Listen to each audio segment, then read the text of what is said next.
அதாவது ticket to finale உடைய முதல் டிக்கெட் டு ஃபினாலே ஃபைனலிஸ்ட்டா வந்து நம்மளுடைய அரோரா வந்து ஜெயிச்சிருக்காங்க.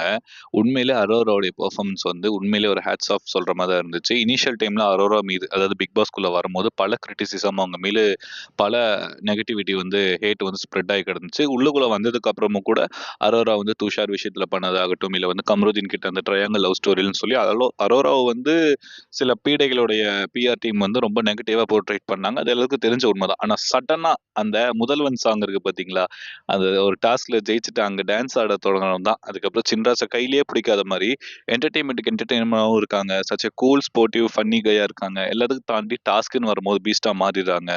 அண்ட் ரொம்ப இந்த சிம்பத்தி கார்டு, உமன் கார்டு வந்து ப்ளே பண்றது இல்ல, விக்டிம் கார்டு ப்ளே பண்றது இல்ல, டாஸ்கா விளையாடுறாங்க, ஸ்போர்ட்டிவா இருக்காங்க. என்ன அங்கங்க லைட்டா எமோஷனலாகி பிரேக் டவுன் ஆயிடுறாங்களே தவிர, மற்றபடி அரோரா வந்து இந்த டிக்கெட் டு ஃபினாலே ஜெயிச்சதுல வந்து உண்மையிலேயே மோஸ்ட் டிசர்வ்டு கண்டஸ்டண்டா தான் நான் வந்து பாக்குறேன். ஸோ இதையும் டவுன் பண்ண பல நெகட்டிவ் பிஆர்லாம் வரும். அரோரா ஒண்ணுமே பண்ணல, ஒண்ணுமே பண்ணல. அந்த ஒண்ணுமே பண்ணாதவங்க தான் வந்து அவங்கள ஏதாவது பண்ண வைக்கணும்னுக்காக தான் அந்த நெகட்டிவிட்டி பிஆர் வந்து அரோரா மேல வருது. ஸோ உண்மையிலே அரோரா இந்த பிக் பாஸ் சீசனுடைய one of the best contestant அப்படிங்கிறதுல வந்து எந்த ஒரு டவுட்டுமே இல்லை. அண்ட் இந்த செகண்ட் ஆஃப் பிக் பாஸ்ல வந்து அரோராவுடைய டிரான்ஸ்ஃபர்மேஷன் உண்மையிலே ஃபயரா தான் இருக்குது. இது வந்து யார் ஒத்துக்கலினாலுமே அதுதான் உண்மை.